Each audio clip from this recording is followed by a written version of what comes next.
Denise, I need to take your call right now from New York, WOR. Go ahead, please. Hi, Michael. It's so good to talk to you. Love your show and love your stories about the Bronx. I actually lived on Longfellow Okay, Avenue. please give me... hold it. We got to get to the point. I'm sorry. I'm very short on time. I feel that this whole thing with Obama has been a disaster from the beginning, and one of the things that he does, reasons why he does what he does, is because this man is not culturally American at all, and it breaks my heart as a black American, a descendant of slaves, when he uses his fake black accent, tries to be folksy and talk. You heard that? Can you believe that? With the "you all" thing in the speech? Yes, and it's like, what kind of self-respecting black American could not recognize that this man is an imposter? He's a total fantasy and tool of the left. Hold on, this is an amazing call, Denise. I had no idea what your race is. How would I know? That's the beauty of radio. Play the beginning of clip 2. Listen to this for a minute.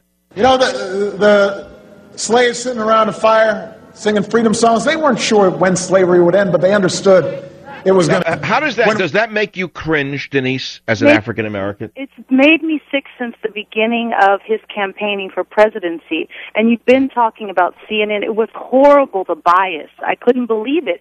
And this man, I mean, Dr. King died for equal opportunity, for judgment by character. That's a whole part of our American democracy and tradition. And I think black America, we're so disconnected from our traditional values.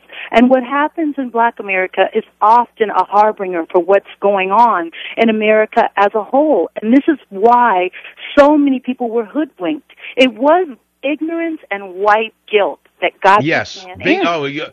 Amen. Amen, amen, amen. It was ignorance, it was deception, but it was mainly white guilt.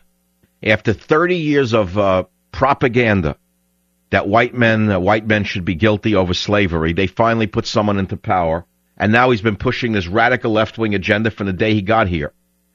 And I tell you, I look through him every time he speaks. I see a guy who looks like a clown to me. I don't understand how people take him seriously, and yet look at the wreckage he has created already. My father was a drill instructor during the Korean War period. I know what a strong man is like, and I don't understand why. He's only half Kenyan. Culturally, he knows nothing of black America. He adopted that identity when he came back here in his adolescence, early 20s. So remember in his book, he said he adopted the radical black agenda because he realized that would be better for his advancement? Yes, and this is the thing, and his wife, too. I mean, I couldn't believe when she said, this is the first time that I'm proud of my country. I mean, how arrogant as a black person can you be? I mean, well, they put her pretty much on ice. They know that she has probably the highest negatives of any first lady in history. I don't care what the magazines say.